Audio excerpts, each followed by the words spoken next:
Oh, hey AJ, What's up, dude? how's it going, man? Did you know that I got a new job?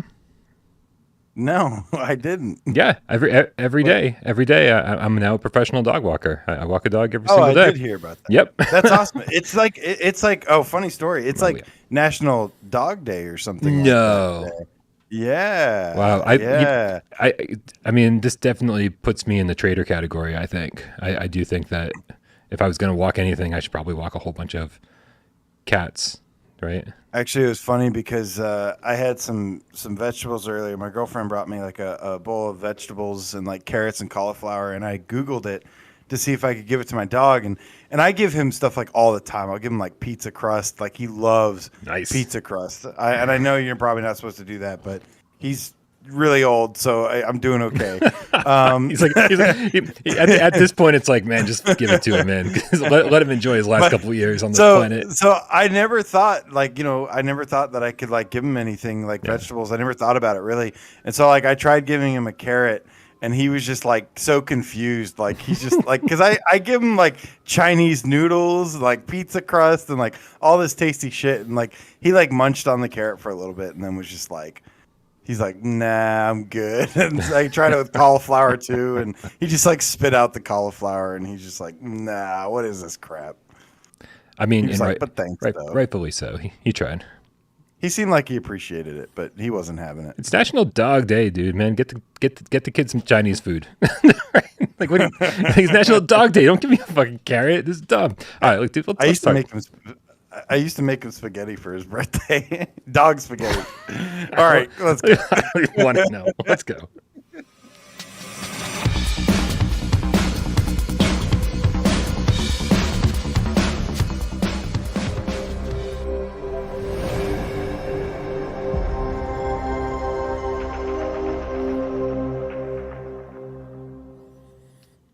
This is PSVR GamesCast Live, where we film live every single Monday, Wednesday, and Friday. Well, not every Monday. So sorry about Monday. I apologize. My bad. Some shit came up. I never like missing a show, so thank you so much for all your understanding. I love you oh so very much. My name is Brian Paul from this channel right here, PSVR Without Parole, and this man over here to my right, also your right, AJ from the Underground, PSVR Underground. What is up, Brian? What is up, Game Cats? Happy GDC week. Happy Hump Day.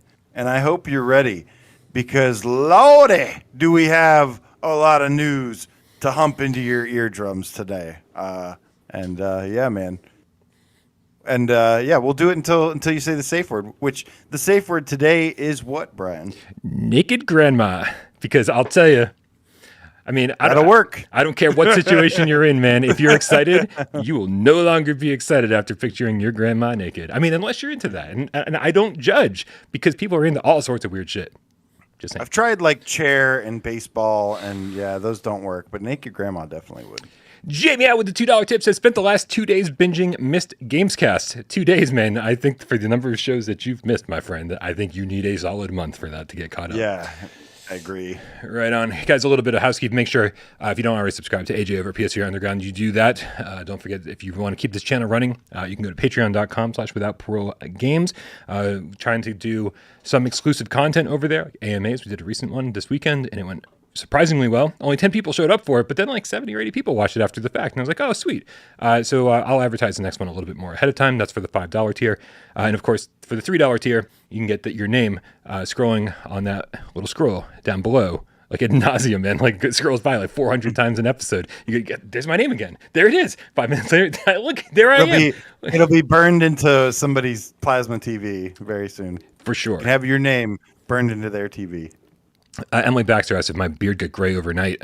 No, when it grows out, you can see that it's gray right here. It's been that way for years, but I generally don't let it grow out this much. I'm just getting real lazy, which, sorry, you got to get on board with that. AJ, did you hear that? This isn't on the run of show, so I'm just throwing this out there. Did you hear? Because we don't pay attention to this. I'm glad you spend like an hour making a run of show just to, Oh, you give me way too much credit. An hour? That's not a thing. Did you hear that Haven Studios, this new studio by Jade Raymond, was purchased by Sony just the other day? What? Yes, I did, and of course, she made Assassin's Creed and helped. She's done a lot. I think she started out at Sony, made Assassin's Creed originally, opened up, helped create like EA Motive, which of course made Star Wars Squadrons with VR support, and yeah, really great acquisition from Sony. I like the way they do their acquisitions and kind of trying to do like the homegrown studios and grooming them and producing new games, new IPs instead of just stealing them. Something went wrong with OBS before we started the show, so I'm trying to fix things while you're going on your rants. I'm trying to fix things.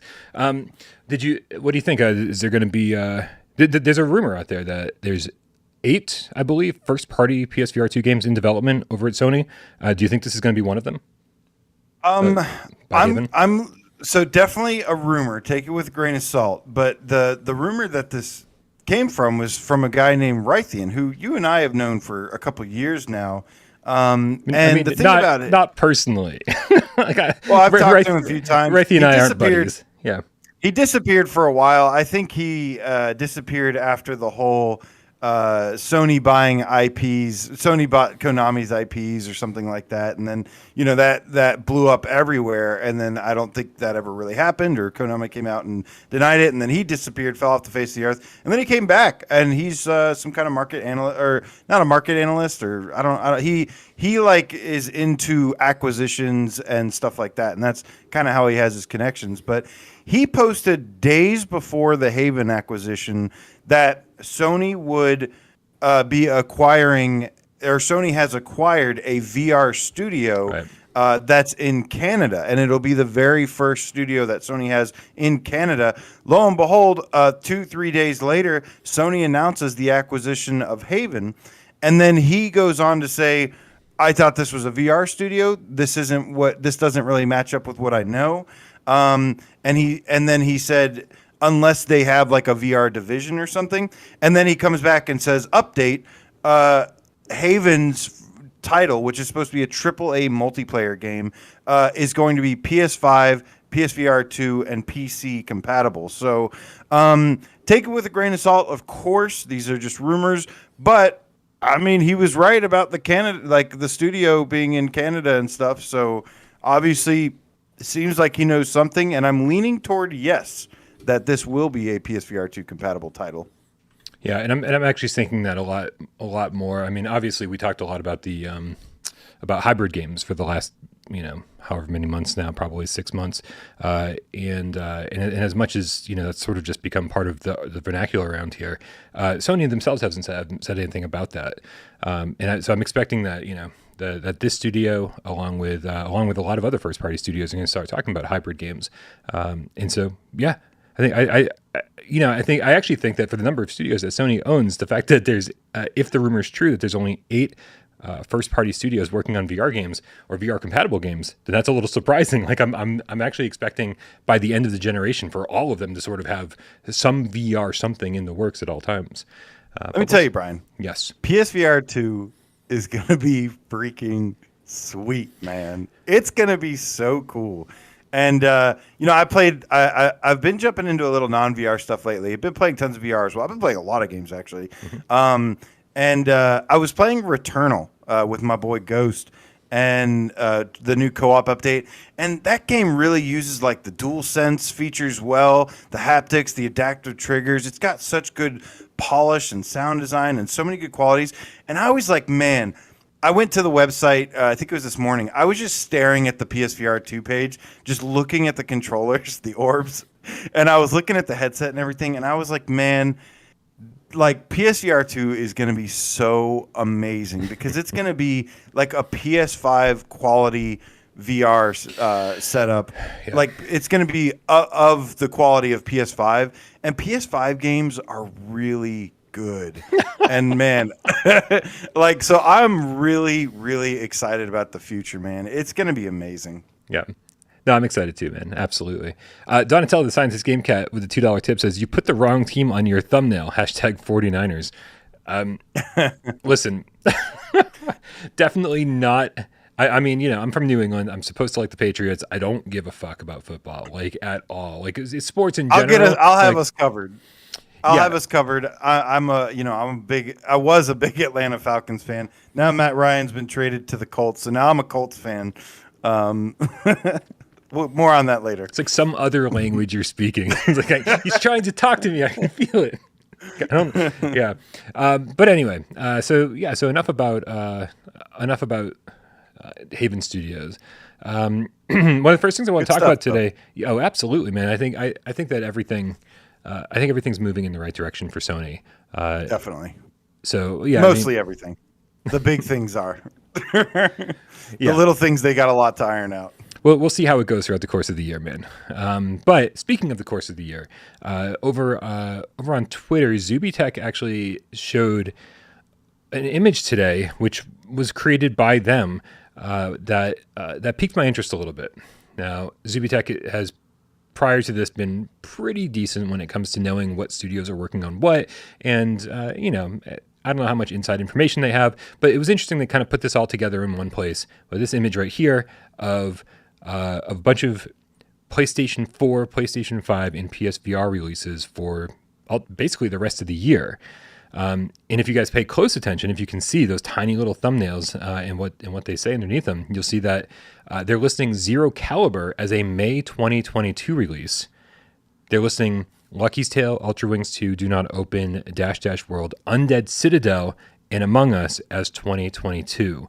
And so when you kind of like see them all in one place, and you sort of have like this reaffirmation that things like Ultra Wings, that things like Dash Dash World, Undead Citadel, games that like we are definitely looking forward to, but haven't heard much from in a while, and we could use some, we could use a little reassurance that these things are still on the way. It's good seeing these all in one place and saying, man, 2022 could be a really fun year for PSVR 1. Yeah, there's still some life in the old headset yet. And yeah, I mean, that's the thing that's generally kept me pretty happy, despite, the frustration of that we've been through back and forth, the roller coaster ride that it's been. I've been getting some decent games along the way, and that's what I care about most, and I will it makes the waiting process a lot easier for me personally when I have a bunch of good shit to play. Obviously, it's not like I don't think this. I'm not really expecting this year to be as good as last year, but there's like going to be bright spots. I mean, we've had a really great start to the year in January with Wanderer and Zenith, and yeah, man, there's potential for some nice surprises. Potential for some nice surprises, and these are all kind of titles that everything that was on that image are things that we've heard about or been talking about for what feels like years now. Things that just sort of got dragged along, and were like made it. They were supposed to be out in 2020, some of these, and then 2021, and now 2022. And so even though they kind of feel like old news. If they come out this year, I'm still gonna be excited to play them. Now, the other side of that is that a lot of these are old titles or announced a while ago that we were just patiently waiting to come out. If we could combine these along with if Sony does another PlayStation VR Spotlight, with some new games like they did last year with Arashi and Fract and Doom 3 VR, and even Winds and Leaves. These are things that if you combine some new talent like that with these older games that we've been waiting for, I think it could be a very, very exciting year. Chairface says Dash Dash gonna pull a Duke Nukem Forever. I don't think so, man. I don't think so. These guys are working real hard on this game. I do think we're gonna see it soon. Let's hope. Yeah, there's a lot of research that Zubitech puts into this, and he looks at a lot of job listings, goes to a lot of websites, goes through a lot of the nitty-gritty details, so his information is likely accurate. The problem is some of this you don't know. Like sometimes the devs can say so and so game is coming out this time, and that can always change. So while his information is probably accurate, you still have to kind of take it with a grain of salt that who knows what's going to happen. I'm still very curious about Dash Dash World, and I have to say I'm pretty skeptical at this point, just because they just disappear for years at a time, and it's so weird. And I mean, they don't, it's but just they not don't though. normal. They don't disappear for years at a time. They bring consistent updates to the Quest, and and every time I talk to them and then deliver updates on Without Parole, they're really good about saying this is what we've been working on. This is now we've got cross-play multiplayer approved by Sony, and now we're working on that. This is how many tracks we're going to have ready for launch, and they are very good about communicating. So I could see how they sort of made an announcement 2 years ago, and then they haven't kept bringing PlayStation VR. There's not new trailers on the PlayStation channel and that kind of thing. So I see that there's not that kind of communication, but I do feel like that they're kind of relying on the smaller YouTubers like us to let people know what's going on with them. So luckily, they've been good about that. Yeah, I mean, go ahead.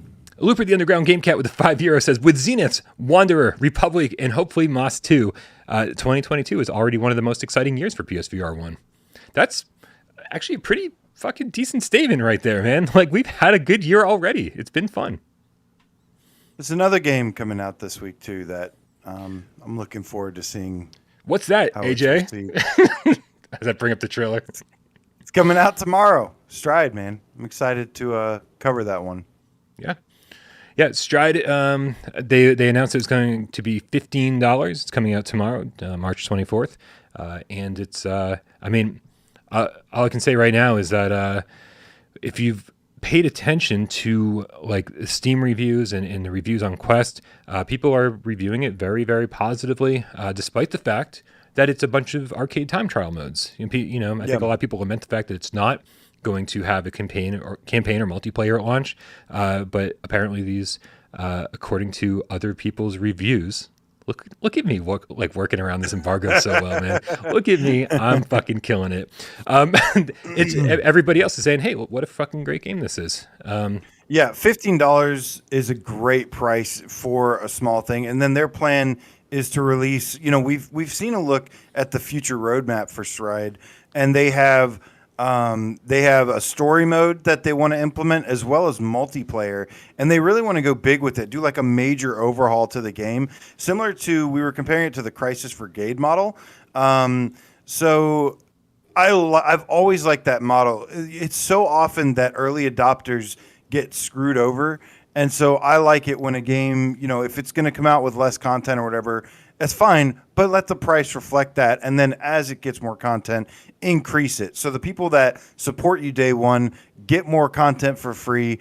And then for those who wait longer, maybe you finally get enough, you see enough there to convince you to play it, to bite. And so it'll be interesting to see how it does. And yeah, man. Oh, and it does have a platinum trophy as well. I see you, Mike. Yeah, super important for the platinum trophy hunters out there, and even for me, man. Like I haven't done any platinum trophy hunting for a while, but it does feel like you get more value, more replayability, more reasons to stick with the game when it does have a platinum trophy. So I'm super happy about that. And I'm gonna double down on what AJ said about the Crisis Brigade model. It's like it's kind of the perfect model. It's PlayStation's version of early access, where you pay an early access type price. And then, and then as they add content, then the price can go up. Just like Pistol Whip went up $5, Crisis Brigade went up a couple bucks with each update, each new level they added. And so if this starts at 15, and then once they add the campaign and the multiplayer, depending on how long the campaign is, maybe it goes up to $20 or $25. And then where all of us early access people are rewarded for jumping in on day one. I think $15. I mean, it's hard to argue with that price. So yeah, when Republic came out, I mean, that was $15, had a $10 price tag. It was a 10-hour game. I freaking loved Republic, man. So I'm excited about these little smaller kind of bite-sized games, a little bit more indie games that are priced accordingly, but offer you some good shit, man. It's pretty cool. I'm liking this, even though there's not going to be the whole internet's not going to be talking about it. Whatever, it's still really cool. AJ, Waleed is now a game cat, specifically a white tiger, with the Canadian $2 tip, says, my tips on your channel for more than 2 weeks not working since 2 weeks.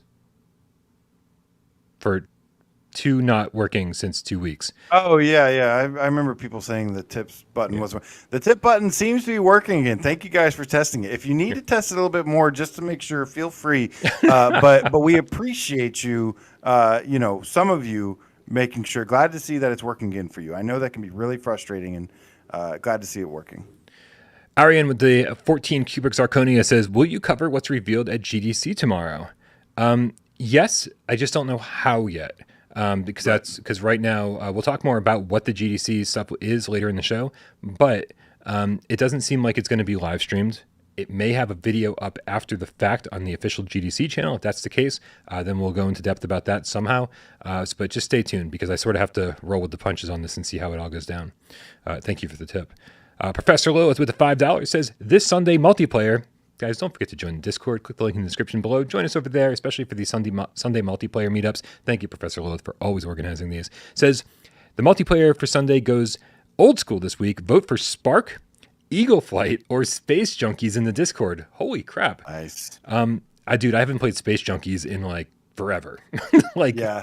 And especially I only played it once since they added the 3v3 mode in the move support. Literally only had time to jump in once and never went back to it. So I'm with you, Zombie, and probably Dead Ringer too. And I'm going to see if we can get Eagle Flight. I would love to play Eagle Flight multiplayer. I played it once with Dead Ringer and Dead Ringer Juniors, and it was surprisingly good. Like I was not expecting to think it was like anything special, but it was actually pretty good. And I'm a big fan of Eagle Flight, so yeah, pretty. I'm a big fan of Eagle Flight for the single player campaign. I've only played the multiplayer, I think, twice, like even at launch for review. Like I couldn't find anyone to play with. I found I think I only got into I think it's 4 players total, and I was only managed to get in with like 2 other people once, I think. Also, yeah, definitely big shout out to Lilith for doing these multiplayer meetups. This past Sunday was Zenith, and there was a lot of cats that showed up, man. It was a lot of fun. So yeah, we had a blast, man. We helped some people get caught up, get leveled up, and then there was a lot of level 40s that showed up, and we went and did like invasions and stuff and higher level stuff. So exciting. Yeah, great job. Keep it going. Waleed follows up his last Canadian tip with another Canadian tip. $2 says, "More than $2 Canadian is still not working for me. I'm sorry that it's still broken somehow." Apparently YouTube is concerned. They don't want me to make too much money. They're like, "Brian." Yeah. All right, dude. Speaking of indie games and things that we want to play, I don't know. That was a terrible segue, dude. Yes, it is. Yesterday we got a new game, or actually a port of a 3-year-old Quest game on PlayStation VR called Shadow Point. AJ, I put my review out yesterday. I said that it had a few issues, that they removed the full locomotion from the Quest version, which was crazy. There's new loading screens that weren't in the Quest version, which is crazy. It looks good overall, and there's some interesting puzzles, but I think I ended up giving it a 6.8, mostly because of the issues. I think if it had the full locomotion and everything else, it would have been around 7.5 for me. That's sort of where my head was at. But this is the first time people have had a chance to hear your take on the game, so please enlighten us as to what you think. It's so boring. Wow. This game, dude, like, look, man, I'm pretty open-minded when it comes to VR games. I can play a lot of games. This game is incredibly boring. It's so boring. I agree with a lot of your review, though. Like, this is the thing about this game. I don't think it's technically a bad game. There are some people that would maybe like it. But I didn't realize what the game was. Like, I knew it was a puzzle-driven story adventure thing. And I didn't know that the actual game was going to be just making freaking shadow puppets the entire time. That you basically, that's the entire game, it seems like. Is you literally just make shadow puppets, and you do that in front of flashlights, and you have to combine some things and form shapes. And it reminds me of Form, where it's like, the only thing I dreaded playing this game so much, and it has a lot to do with my personal preference. I think it's a little bit of the game's fault and a lot of my personal preference that I despise this game so much. It looks fine. It looks great. I know they did a lot of hard work into it. They put a lot of hard work because there are some really good production values to it. But oh my God, I was so bored out of my skull. And man, it's terrible. It's a terrible game. It's really bad. I mean, it doesn't help that everything is so sleepy, and that's the best adjective I could probably use for this. The soundtrack is beautiful, but it is so sleepy, and then the narration is like pretty sleepy, and you go long stretches of time without story, and nothing's progressing you forward. You actually sometimes you'll walk into a room and just see like puzzle, and you go, I'm going to be here for a while. And you just kind of rub your eyes and go, do I want to do this today or should I just fucking put this on hold till tomorrow? And so unlike so many games like Red Matter or Zing, where there's constantly things pushing you forward in beautiful environments or whatever, or things to do outside of the puzzles, there's just not here. And I was a little disappointed that it's got such a good concept and the story doesn't really get where it needs to go. I mean, the tutorial alone told me everything I needed to know about this game, and I was like, oh no. And like I was dreading the tutorial, like even by that point, and I was really trying to go in with an open mind. But it's like teleport here, pull the lever, turn the wheel.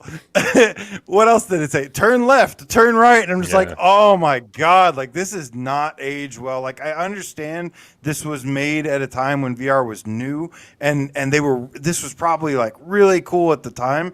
But oh my God, like we've come so far. I've played so many advanced games with these, the games that just throw you into the fire and just offer so much right away. And like honestly, it comes off as like almost like a children's game, like which is weird because VR is not meant for children. But the only thing I hate more than a puzzle game are easy puzzles, and these are so easy. It's literally just like hold the block in front of the square and make a shadow over the fucking square and boom, puzzle solved. Oh, this is a circle. Oh, let me grab this ball, hold it in front of the flashlight and put it over this, make a shadow circle and solve the puzzle. What the fuck, man? No, it's so boring. I hate this shit so much.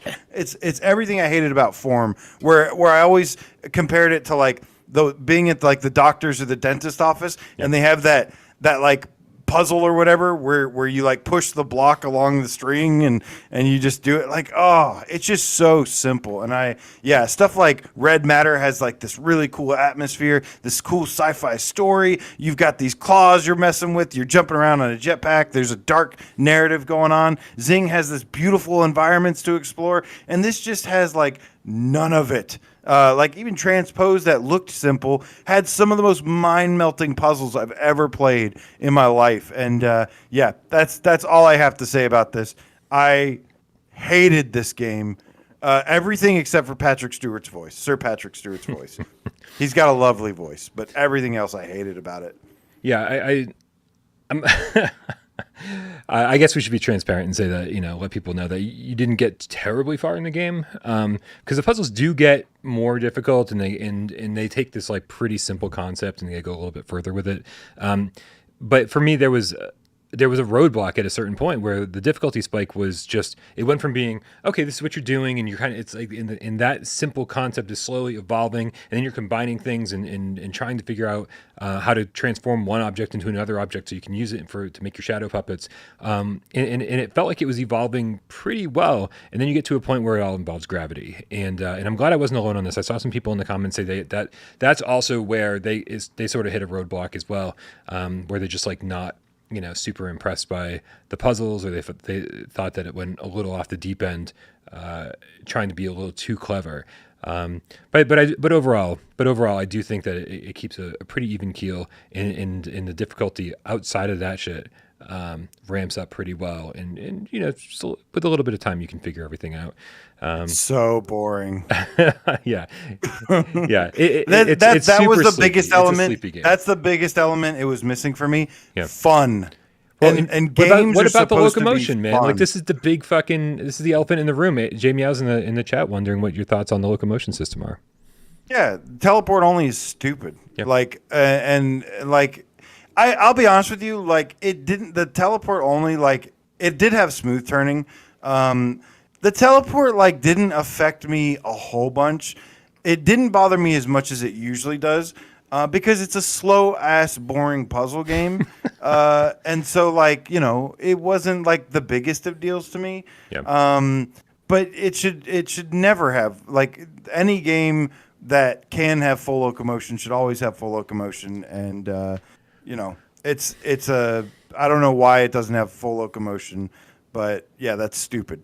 Before we move on, Nick the GameCat How in the chat said Brian gave it a pretty good review. Was Brian being generous? I do want to say thank you for understanding that that I did like the game, because sometimes when people see 6.8, they're like, you just fucking hate this kind of game, or you just hate blah blah blah, or I can't believe you didn't like it. And I was like, 6.8 is pretty damn close to like a 7, which is like decent, right? And like I said at the beginning, like I think I would have given it like a 7.5 or so if it had full locomotion and didn't have those weird loading screens that really kill the immersion sometimes.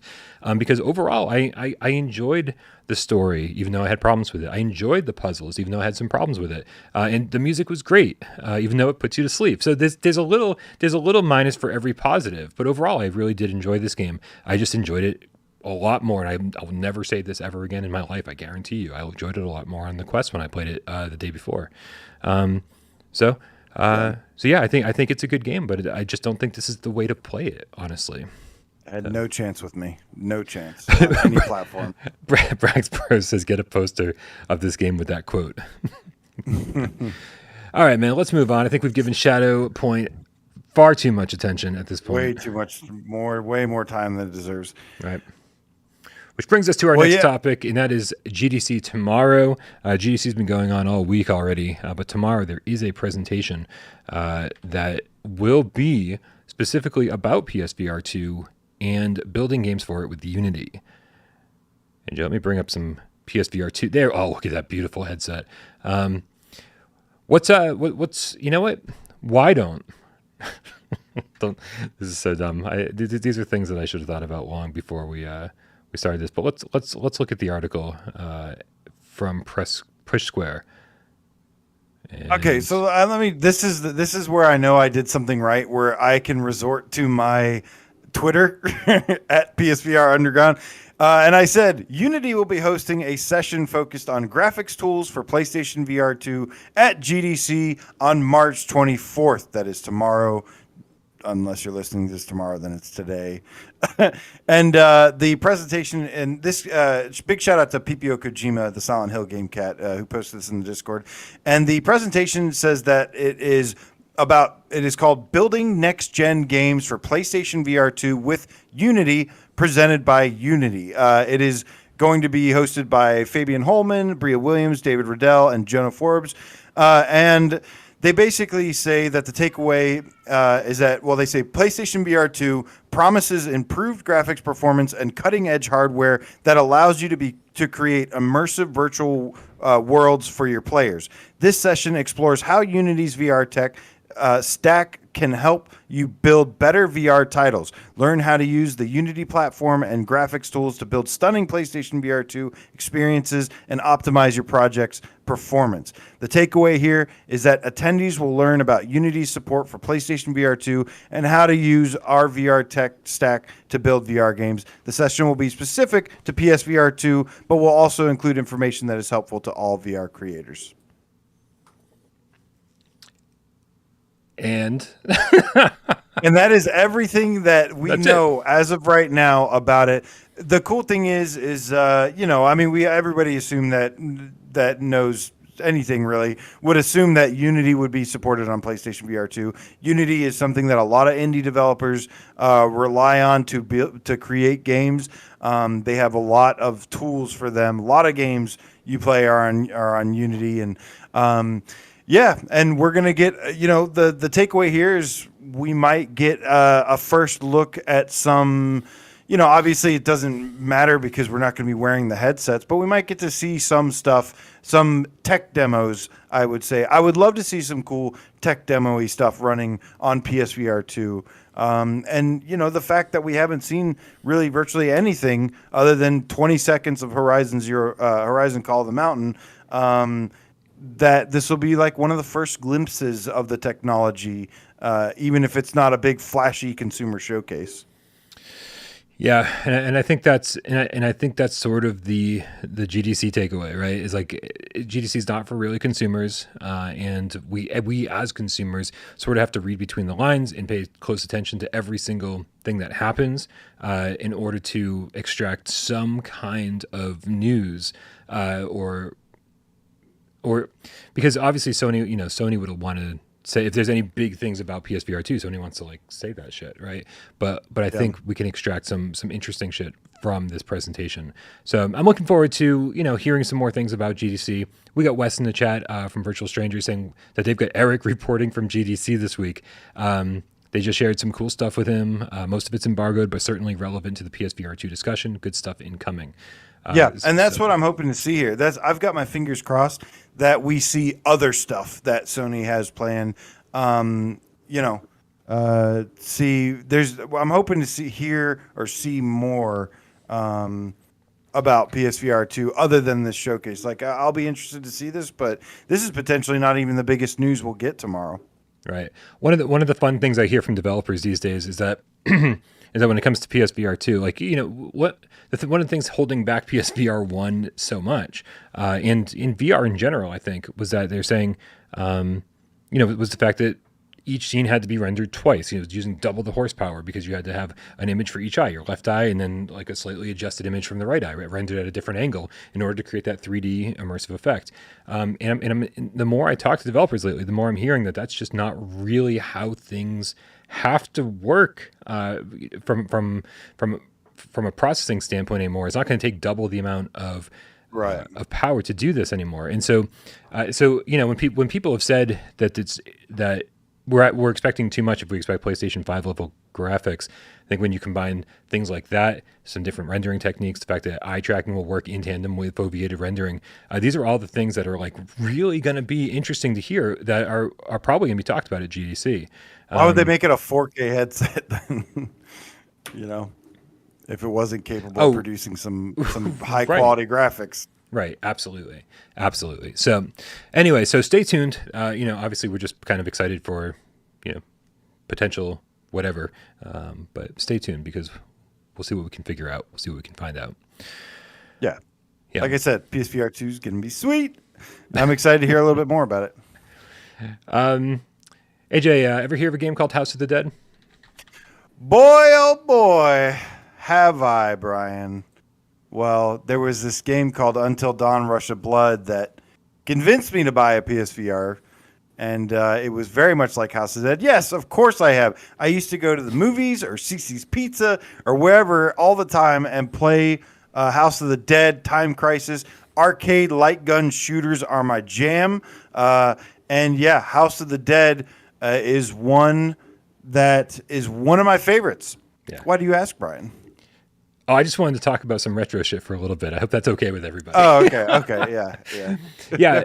No, man, I'm right there with you. Like, I didn't get to spend as much time in arcades as I wanted to when I was a kid because it was like it's tough to ask your parents for a bunch of money to go to the arcade when you don't have money, right? And especially like things like dumping quarters into a game that you couldn't even take home with you. Like my parents were like, well, fucking, we'll buy you a game for your birthday, then you'll get to have it for 6 months and whatever. So, but anyway, yeah. So this was definitely or one that like 35 years. so when I went to the arcade, it would be a lot of me standing around watching other people play, and this was such a fun one to watch. And so I'm sure everyone was pretty excited when it turned out that it was being remade. And this is certainly a game that went dark for a while. We knew that House of the Dead was going to be remade on Switch and some other platforms. And then they went kind of radio silent for a while, and everybody's like, "What the fuck happened to that?" Like that just seemed to just disappear altogether. And now it's back. It's coming out. It's got a release date. Pre-orders are open for the April 7th. Pre-orders are open for the limited editions and the retail editions. So it's good stuff. So when you would think that I would have some of these windows open. Over on SegaBits.com, Control V, they have an article that says the House of the Dead remake confirms gyroscopic functionalities for controls, doesn't rule out a future VR port. And so they've got an interview going on here with two of the game producers, and they asked one big missing market. I always thought rail shooters like Panzer Dragoon Remake and light gun games is VR ports. Technology is basically created for a new way to play these types of games. And so in response, they said, I can't announce anything yet, but it depends on the reception of the game. We could have more announcements in the future. Stay tuned. And so this is sort of like... Depends on the reception of the game. It's House of the Dead remake. People are going to love it unless you really screw it up. Yep. That's true. I mean, you would hope that's true. It reminds me to a little bit of Skyrim, because Skyrim came to the Switch first, had the gyro controls, and had the interactive arms. And that's something that we've seen that a lot, where a lot of the times a game that can run on the Switch ends up making the port to VR easier. And we actually covered this, I think, 2 years ago. Yeah. We covered this. We have an episode, a GAMESCAST episode, most likely, where we're talking about House of the Dead, and we have all these little evidence, all this little like stuff that we're saying the reason why it could end up being a VR game. And yeah, man, I haven't lost faith or hope that we will eventually see this come to VR. And I wouldn't be surprised if it would be a Quest and PSVR 2 title in the future, for sure. Yeah, you would hope so. It doesn't seem like it's going to be terribly taxing on the hardware. It seems like something that could easily like run on Quest and PSVR. Yeah, not enough light gun shooters, not enough rail shooters, whatever you want to call them. I actually got into VR because I was like, this is where light gun games are going. Like, this is the next evolution of light gun games. That's why I bought my first Move controllers before VR. Yeah. True. Yeah. Resident Evil Umbrella Chronicles HD, House of the Dead, Overkill. They've got like 3 and 4 on there. Yeah, I love I love arcade shooters of all sorts, all different types. And yeah, man. Obviously, a lot more came out of VR than what I was expecting, but it was a good thing. Way more. VR was capable of so much more than I ever anticipated. But yeah, man, I used to love that shit. Me and you, we talk about Resistance 3 all the time. I've got my sharpshooter somewhere. Resistance 3, Killzone 3. I still have my sharpshooter. I'm still using my PS3 Move controllers. Look at them ports. Look at them. Same. That might be. Hopefully that's not like super gross. My ports are super gross. Sometimes when I put them in the charging station, I have to like wiggle them a little bit. Oh, come on. Those contacts have to if I wiggle it back and forth, maybe it'll connect. Anyway, yeah, man. So this is, when we got Space Channel 5 kind of funky newsflash, it was one of those things where it was like, oh man, it's like, is Sega just going to start doing what Konami should and start licensing out all their properties for people who want to make VR versions of them? I'm going to say it for the 1,000th time on Gamescast Live, but where the fuck is Crazy Taxi VR, right? I don't care if it has the Bad Religion. I mean, I do care. I really want the Bad Religion Offspring soundtrack. I want all that shit. But if it can't have it because of licensing, they need to change the KFC or whatever it is, the Pizza Hut to other places. That's fine. Give us fucking Crazy Taxi VR. I don't care. Do it. How hard could House this be? Of the Dead. I would take House of the Dead over Crazy Taxi, as much as that pains me to say. I mean, I want this. This is closer to happening. Let's focus on the prize here. Well, but it just hopefully seemed this like leads to more. It just seemed like they were testing the waters with kind of funky newsflash, and it was, and then we haven't seen anything from that. So I've really got my fingers crossed. Larry Chu says Lethal Enforcers needs to make a comeback. I mean, maybe. Maybe Lethal Enforcers is okay. Anyway, let's move on because we got to get to the. Go see the episode. Go search the old Gamescast where we add up all the evidence of why we think this is going to be a VR game, and it's good to see that they still haven't rolled it out. I mean, I hope this happens. I would love this. I'm glad when we say enough stuff, some of it has to be true, right? Yeah, Yeah. most of it is, man. Don't downplay yourself. Yeah, I mean, well, Anyway, let's move along, man. We got to get to the big thumbnail news story, and that is that, dude, there's gonna be a fucking NFL game on PlayStation VR, it's a little bit crazy that it took this long to get here. Sorry, sirens on my end. I apologize. This seems like a strange time, man. Be like, oh, we're gonna wait until like the last kind of sigh, the last breath, right before PSVR kicks it, to release something that would have sold like 1 million headsets if they had released it in 2016. NFL games coming to PlayStation VR. What do you mean maybe?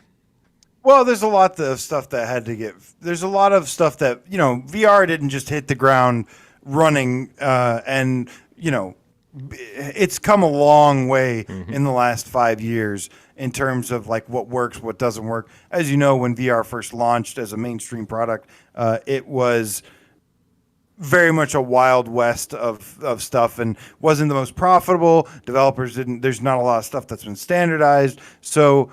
Now it's getting to the point to where it would make sense, a little bit more sense. And let me tell you, man, I don't watch as much football anymore like I used to, but I did watch like decades of football back in the day, and yeah, man, I loved Madden games growing up, and honestly, I know the way that Madden games are now, it's kind of, or NFL games.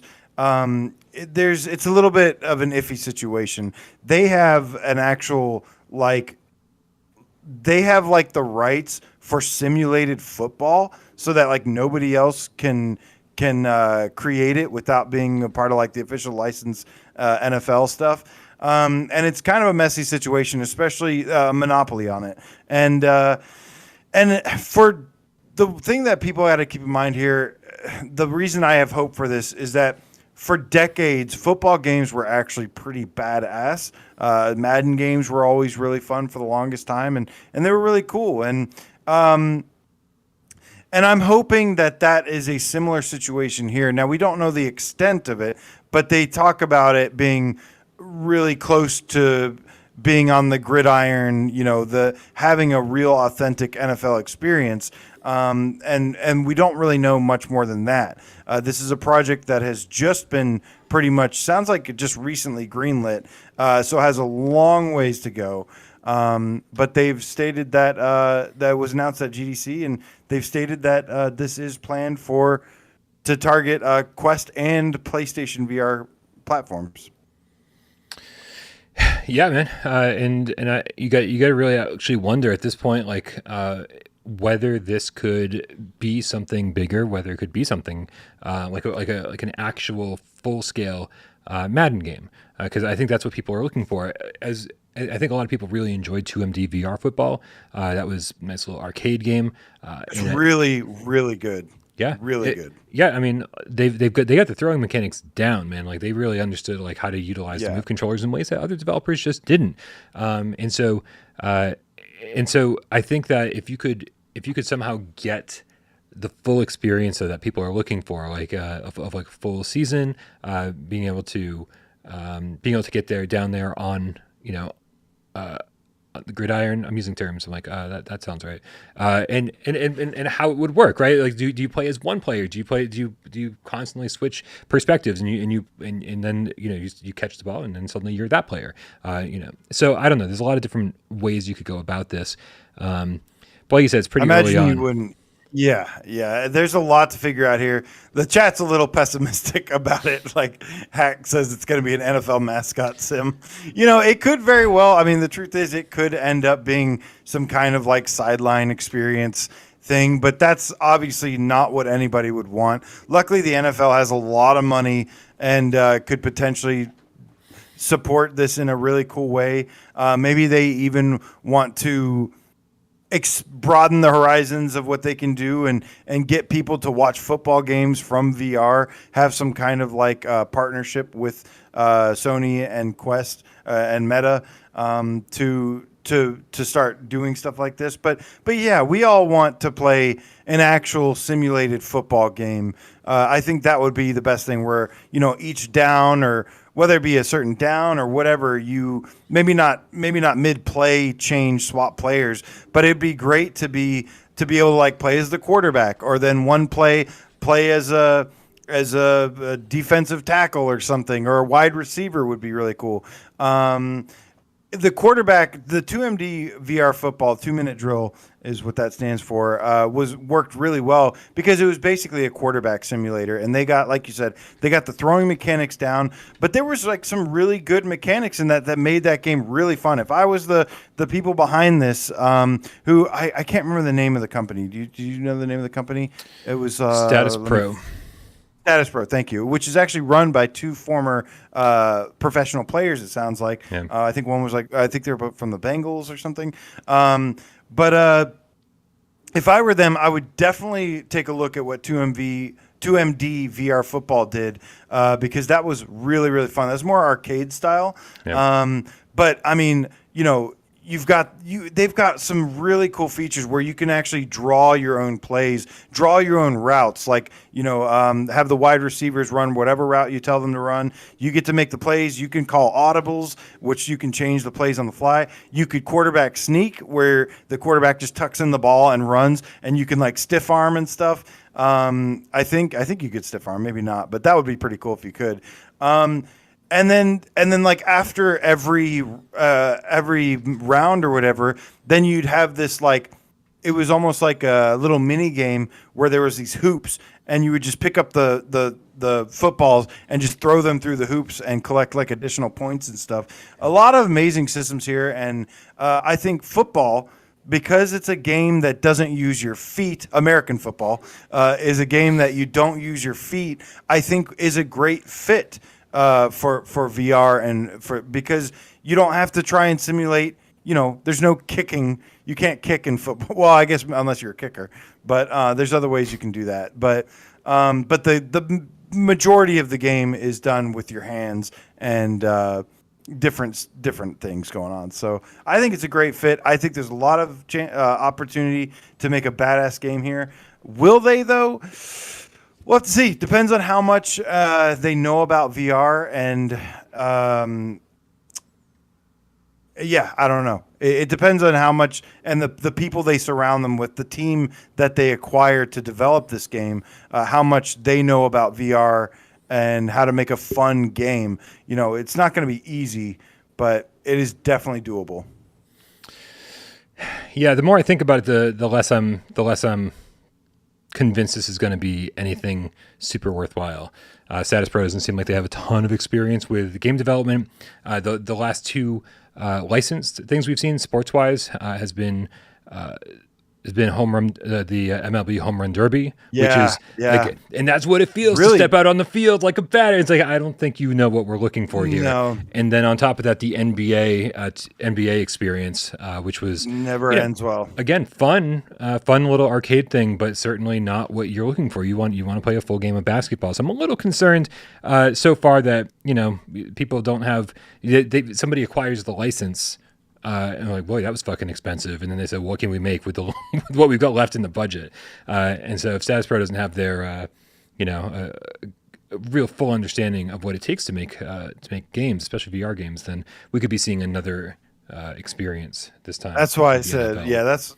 That's why I said it depends on who they acquire and stuff. The good thing is football players got a lot of money, so they and the NFL, like I said, has a boatload of money. So they have the money and the resources to do this. It's all about who they draft to get to develop this game. The NFL has the money, and then but licensing the NFL, logo and name and players, they partnered. Status Pro has partnered with the NFL, so I'm sure they'll pitch in a little bit. But yeah, man. To be fair, the MLB Home Run Derby came close. Like it is not what we want as a real like baseball experience. I still would love something like, and that's a struggle that we've had as VR gamers, is always wanting a real game and then getting some kind of like experience, or just not like a fulfilling game that is really not a completely satisfying experience, and that has been problematic. So yeah, I see Truant Pixel in the house. What up, guys? Yeah, what up, Sean Pixel? That's, of course, like I said, the people that made 2MD VR football. Really, really, really awesome game. And of course, have Runner in the works for PSVR 2, the Akira-inspired motorcycle shooter. Very, very much looking forward to that one. Definitely looking forward to that much more than I am any football game, I promise you. Dude, I'm telling you, man, if they do it right, which I think you're 100%, it's okay to be skeptical because of just what we're used to seeing, how this turns out. It is completely justified to be super skeptical about this. But if they get it right, like, this shit could be really, really fun. Yo, I'm sorry, did I give Larry Chu a shout out for the $5 tip? I hope so, man. If I didn't, I'm sorry. Thank you so much for the support. All right, man, we gotta move along to something that is near and dear to my heart, I think. And I think anybody who grew up playing the same games that I grew up playing, we all really, really love Sierra adventure games. And one of the games that kind of came out before even my time was a text adventure called Colossal Cave Adventure. Now, this game was sort of the precursor for all the King's Quest games and Space Quest games, Police Quest games, and everything that Sierra became known for eventually. And Sierra themselves, Roberta Williams and Ken Williams, the husband and wife team who started Sierra, they got bored during COVID. I love when stories start this way. They got bored during COVID, and decided to remake this game for VR. And so the site over at Destructoid.com, they say Colossal Cave Adventure is getting a 3D remake for PC and VR thanks to Ken and Roberta Williams.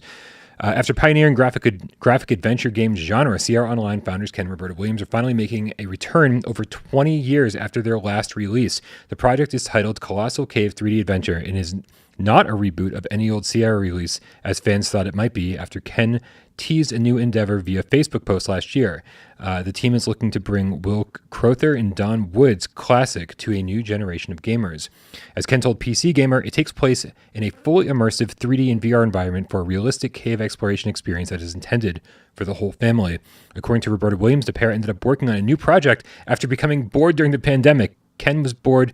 This is a quote from Roberta. Ken was bored, and I suggested he write a book about Sierra. The process of writing the book brought back long-forgotten memories, resulting in Ken deciding to learn Unity and deciding to make a game. We had no interest in starting another company. We were just looking for something fun to build, and I had the idea of paying homage to the game that inspired our company and changed our lives. It's considered to be one of the most influential games of all time, not only because it's form, but also because of its content. Was one of the first dungeon crawler games out there, and listed as one of the first entries in the adventure game genre. This currently is listed. They're expecting this for PC and VR in general, like Quest 2. But I would absolutely think that this is a game that we will see release on like PSVR 2. I just feel like I knew you kind of forced this one into the show because. Yeah, Sierra games have a special place in a lot of our hearts.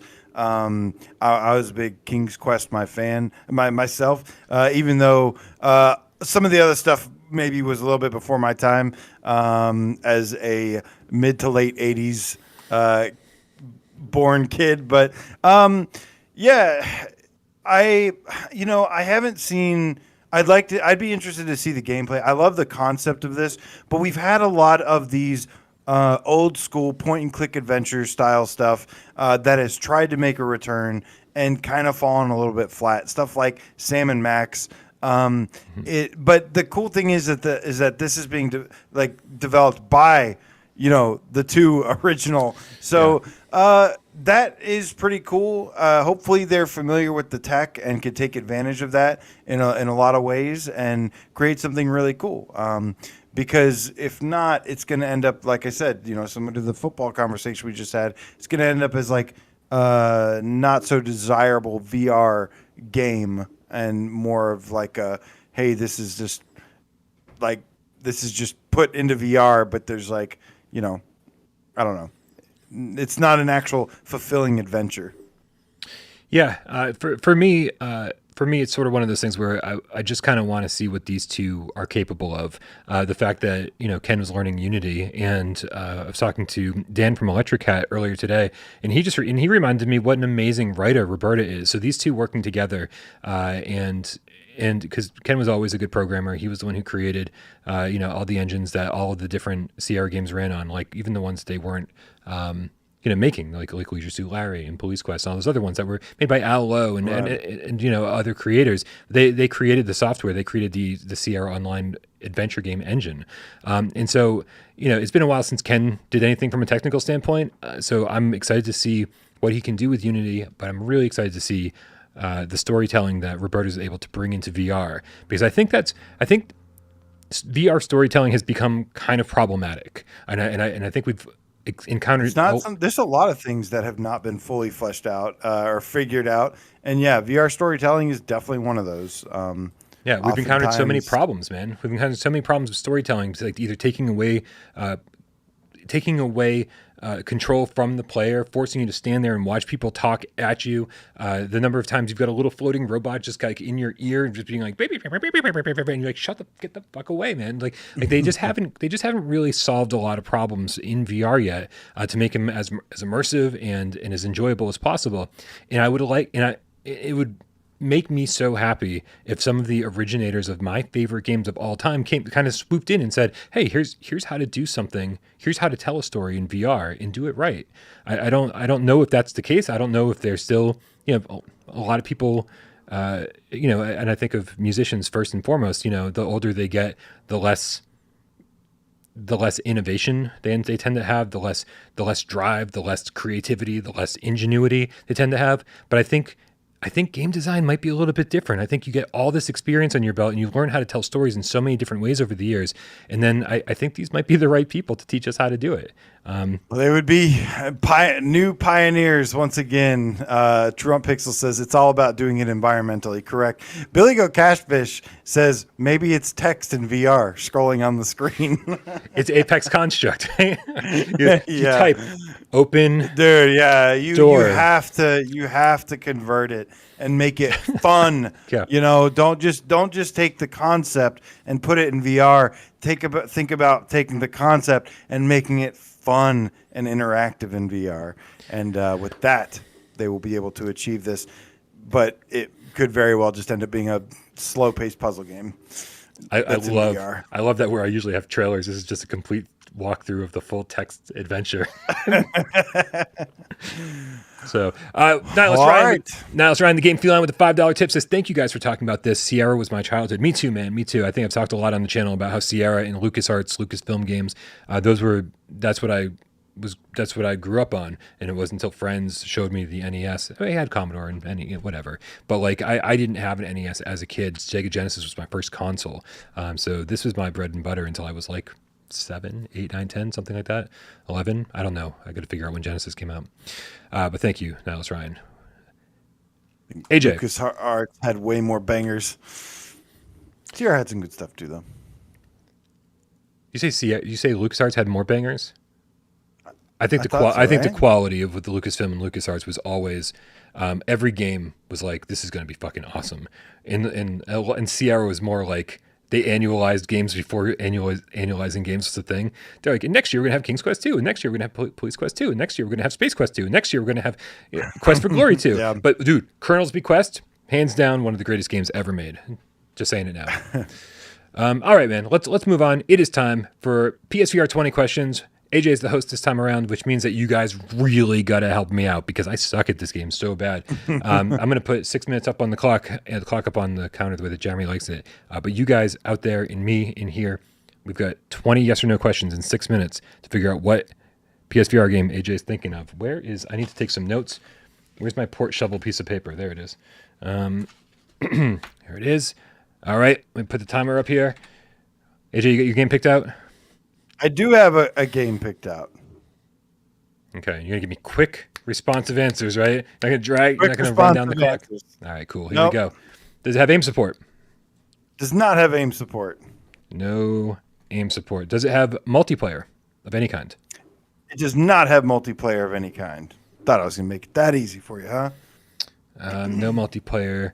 Would you call this narrative driven? Ooh, that's a good question. So I would say this is kind of an opinion, okay? So I can't be wrong here. I would say yes, it is narrative driven. I think you could be wrong here. Okay. Shall be.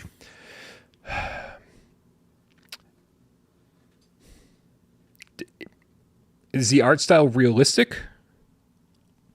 The art style is realistic, yes. Realistic art. Okay. Mostly. Is the primary thing you're doing in this game shooting things? I would say, I think that's safe to say the primary thing you're doing is shooting stuff in this, yes. Okay. But not with an aim controller. Does it have puzzles? Sirens on my end. It does have puzzles in it, yes. Sirens are like outside my... okay, it's got puzzles. There's the primary thing you're doing is shooting. AJ says it's narrative driven, but puts a big asterisk next to that. And it's got a realistic art style. Stand by it. Does it have move support? It does have move support. You're at 7.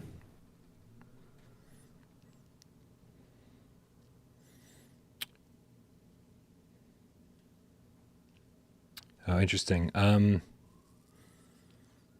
you ever in vehicles in this game? Are you ever in vehicles in this game? You are ever in vehicles in this game. Yes, vehicles. Okay. Has it ever been on our top 25? Good question, Brax. Yes, I believe it has. Yeah, it has been on our top 25. Okay, yes. We're talking about a top 25 game. Primarily about shooting, but also narrative driven with puzzles, realistic graphics, move controls, narrative driven. Has this developer made other PSVR games? I'm going to say no, they have not. Okay, guess that kind of rules out Blood and Truth then, because that would be they made the London Heist. I'd call that a game. Is there full locomotion in this game? There is full locomotion in this game. That was 11. Okay.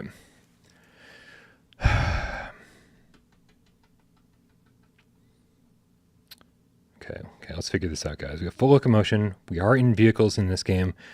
It's got move support. Narrative driven. There's a lot of shooting that you do in this. There are puzzles. It's realistic graphics. Narrative driven. Top 25 game. Does it have any kind of horror slant? It has some kind of horror slant to it. Okay, now you're talking my language here. I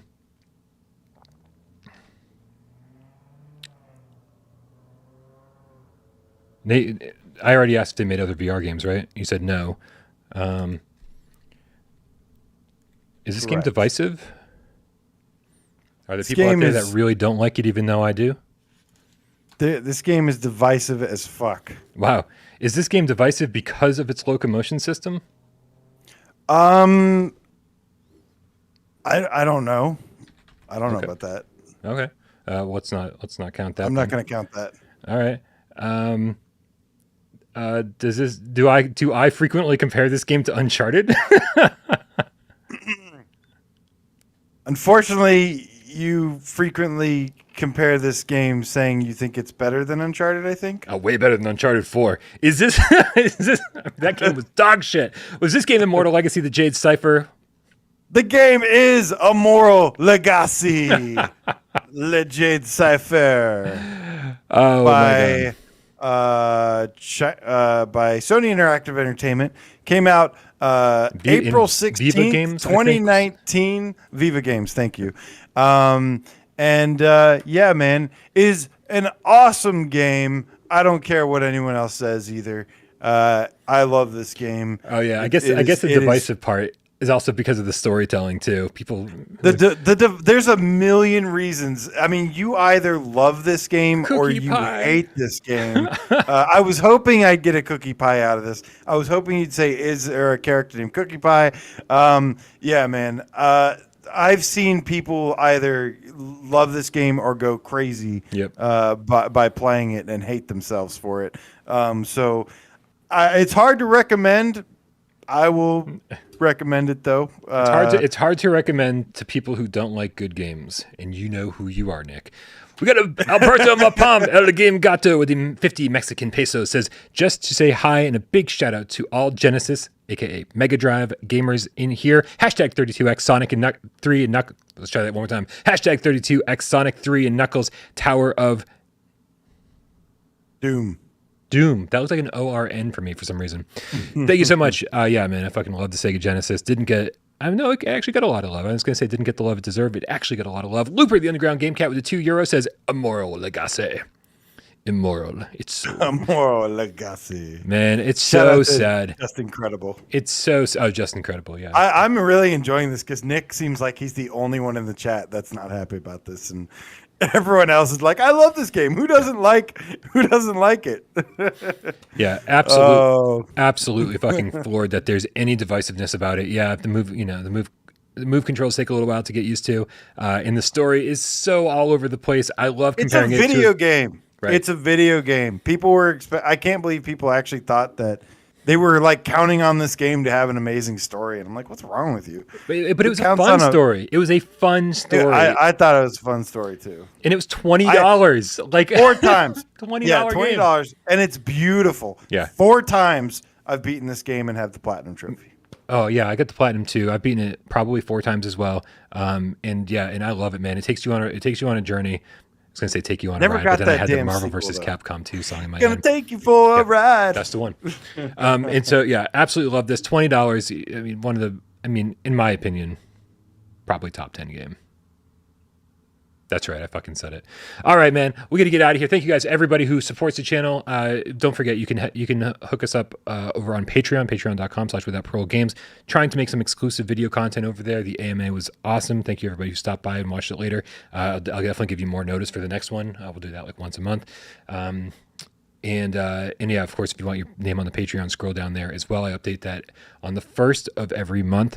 Thank you to everybody who helps the channel run. We got Jay Meow. We've got Sci-Fi Gamecat Henry, who does all the timestamps, and of course, all of the moderators, because they're amazing, keeping this channel running and also taking care of everything over on Discord. Join us over on Discord. Click the link in the description below. And of course, subscribe to AJ over at PSVR Underground, because I couldn't do this without him. Post a new Zenith video today, man. Yeah, go check it out. Zenith has some big shit incoming. Still haven't watched your last one. Or the one before that. Dude, you don't watch anything I do, so I'm used to it by now. I'm surprised you even know who I am at this point. I just found out you do shit Saturday nights. I had no idea. What's going on? All right. Is Alberto Mapam El Game Gato out there? Because, dude, without him, I don't know if I can cue the cat. But I'm going to do it anyway. Let's cue the cat. Give the cat right, because I want to say see you guys Friday to GP Uprieve Dreams Cat. Oh, that's going to be a new one for Friday. Neon Groove says bye-bye. All you are is hand egg. No idea what that means. Nick Bulow, the game cat, being a good sport, as always. Who's a good kitty? Lose reviews says swipe the like cats. Bob Zarkoff, the Underground Game Cat Elite Name Squad in the house says, Night Cats, happy humping. That's right. Go get your hump on. You may presume at the humping. JT Money Thank you so much, man. He just says underground. I don't know why, but JT money. Donatello the Scientist, Gamecat. Thank you so much, man. Appreciate you enjoying the show and having a good time bringing your likeness to the party. Guy Son fist bump to you. Zombie 5150 was the first person I saw say Immortal Legacy. By the way. Yeah, right. So I First forgot to one give credit saw. where credit's due. Right. Gabriel 004, the lights of meow, Game Cat, meow, meow, meow, meow, meow, meow, meow. Hack the Game Cat, I knew it was lit up in here. Says Zenith dropping big shits. It sounds weird when you say it like that, but it sounds like they have stomach issues or something. But Nick the Game Cat, how? Thank you so much, bud. Thank you so much. Virtual strangers in the house tonight. What's good, Wes? Can't wait to see what the mole Eric, Mr. Mash, him, Daddy Cool himself, has to share with us very, very soon. Tom Flesh Eater Gaming, stay metal and stay horror, my friend. Charlie Clark, thank you so much, man. It says, Charlie Clark says, my dastardly plan to destroy the universe is nearing completion. I have but to push a single button, but I'm beginning to have second thoughts. Yeah, fucking push it, dude. Just push it. That is the best fucking comment I've ever read in my life. Brax Bro says, play more Hades. Okay, yeah, that's a good call. Sci-fi Game Cat. Henry says, peace. Game Cats in emoji form. Spacey VR Gamer. Oh, I'm sorry you missed the show, man. You might want to go back and watch this one. It was a good one. It's all right. Markio Crouching Zenithian Hidden Game Cat says, Zenith anyone? Zenith anyone? Zenith? Sorry, I got to work on a stride review. I would love to, but I'll be striding for the rest of the night. Billy Goat Catfish says, Oogie Boogie. Salvador, peace out to you, man. Alberto on the game gato. Gaga cojones. Pipio the Pumpkin says, I'm 21 minutes behind. Flame Hat the Game Cat says, stay hard, cats. Is that something people say? Stay hard? I mean, no problem over here, but is that really something people say? No problem. Have a wonderful night, y'all. Get your hump on. The Humpty Hump. The hump. The Humpty Hump. The Humpty Hump. I'm just fucking so tired.